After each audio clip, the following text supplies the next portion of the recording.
All right, Chief, let's get right into it. Does Toledo have a youth gun violence problem?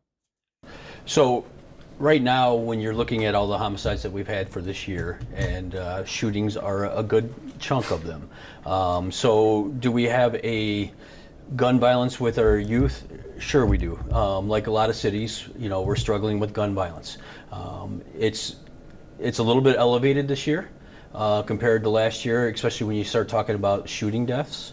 But if we just look at our deaths of those under the age of 18, it's fairly similar to last year even. So, but do we have a problem? Sure we do. We have a problem with youth having guns, guns that should not be in the hands of our juveniles that have been resulting in a lot of shootings lately. When we talk about that problem, we've established that it is an issue.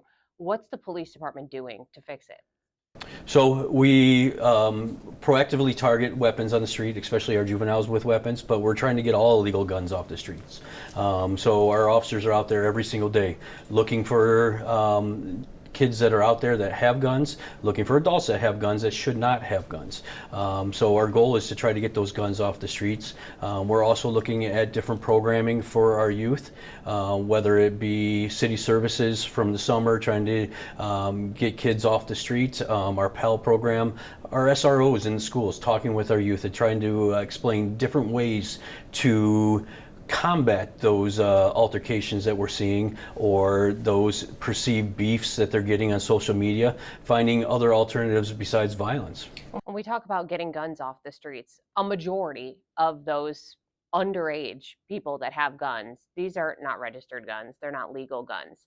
How are you able to get those off the streets? So we get a lot of our guns off the streets from suspect and vehicle stops.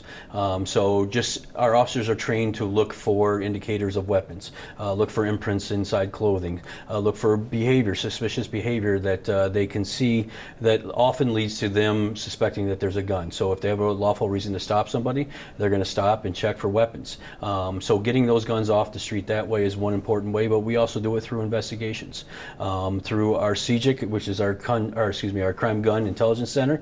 They're constantly looking at our not just juveniles, but our adults, those involved in criminal activity, and they're finding ways to find those individuals and stop them and get those guns. When we look at the programs that are in place, what's going to be new for 2024? Is there anything that you have outlined to say, we're going to focus on this moving forward? So one of the things that we're focusing on in 2024 is our non-fatal shootings. So we have well, I think roughly 200 people that were shot over the course of 23.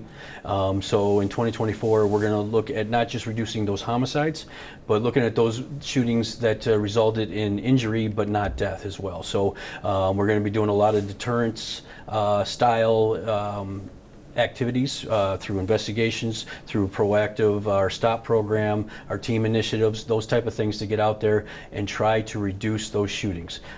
So I mean, we're doing a good job of reducing homicides.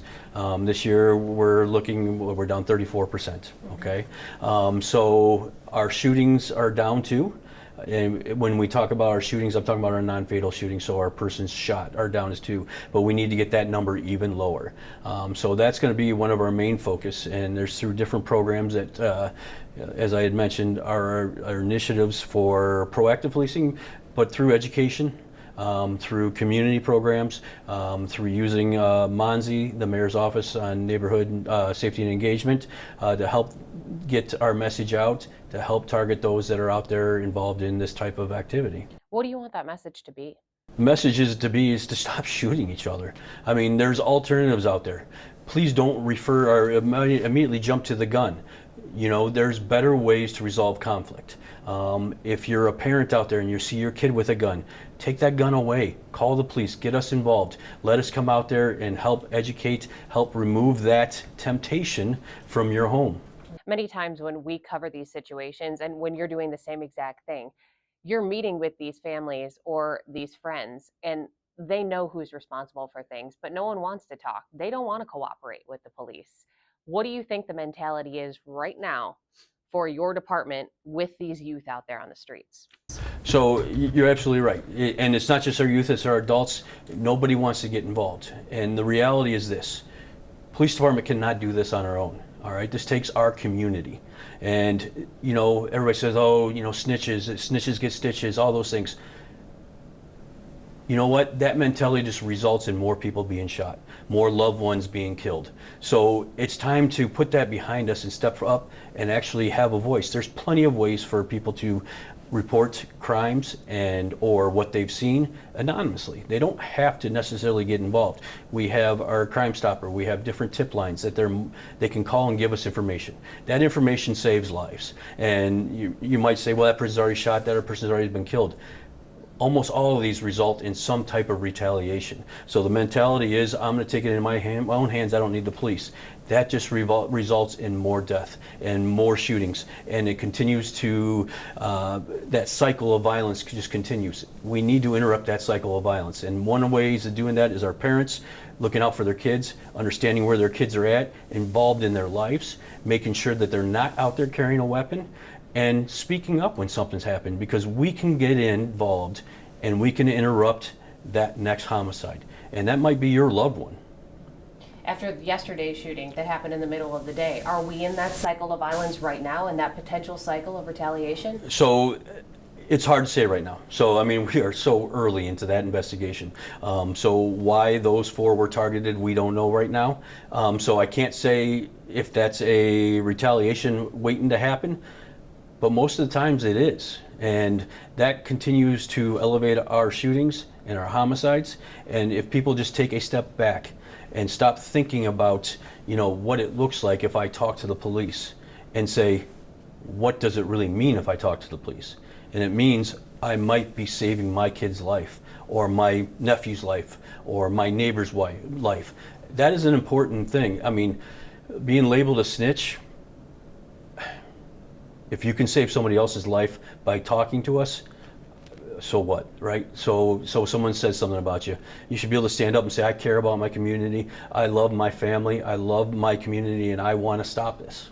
Or you could be killed. There's always that as well. For those people who live in these communities that are just simply stuck in these neighborhoods where we see a lot of this violence, what would you say to those people that are just out there and they're in a situation where they have nothing to do with what's going on, but they just happen to call that space home? Yeah. So continue to work with us. Continue to, back when I grew up, our neighbors were involved in our lives. They knew our family. They knew what we were doing. And you know what they would do? They would grab us and say, if you don't knock that off, I'm telling your dad. Be involved in your neighborhood. Be involved in your community. I'm not asking you to step into the middle of a gunfight. I'm not asking you to do that, but I'm asking you to be aware of what's happening out there. Use us as a resource. Use us as someone that can step in and stop those incidents from happening. But until you call us, until you let us know what's happening in your neighborhood, we can't possibly know what's going on in your neighborhood as much as you do. And I know that you mentioned that as we compare this year to date compared to last year to date for homicides overall, those have dropped significantly. When we look at the number of juveniles killed, that number has increased some. What's your ultimate goal? So, yeah, I was actually kind of surprised because I just ran the numbers this morning. And for the number of juveniles, and when I talk about those under 18, at this time last year, we had 9 juveniles that were killed, and this year we have 11. So we're actually fairly similar, but what struck me as the big difference is the number of shooting homicides. Last year we only had 6, this year we have 10. Okay, so that's a significant increase. So what I want to do is, it's time to put those guns down. It's time to stop reverting to the gun. There's a better way to handle discrepancies or disputes on the street, and we need to start doing that. And until we start going, you know what, our life matters, their lives matter, and we stop just throwing away lives the way we are right now, there is just no thought about the actions we're taking. Right now we're just pulling that gun and shooting on impulse and not thinking about those long-term ramifications. And that shot, you have no idea whose life it's going to take, and it may not even be the person you're shooting at. How is technology helping your department? I know that you've put in a lot of resources and many things. You've also asked people to be part of the their own security camera program. You have the flock cameras out there. How are those tools helping, or are they? Yeah, so we've invested a lot in technology. So one of the things that, since kind of my mandate taking over, we're going to leverage technology because we can't get the human resources out there. So I can't get enough people to take the test. I can't get enough people on the street. We haven't been able to hire a class and graduate a class that we've been allocated by budget-wise. So we need to try to use something else, and that's technology as a force multiplier. So whether it be our gunshot detection, our flock cameras are huge. Those are helping us on every investigation.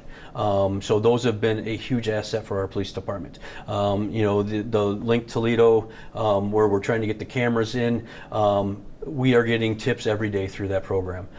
So having all those cameras registered and letting us know they're out there, and then not only that, but the information they're able to provide through the tips line on that as well, those are all things that are helping us solve crimes, helping us prevent crimes. So I encourage people to continue to register their cameras, continue to provide us with information, because we are monitoring that every single day.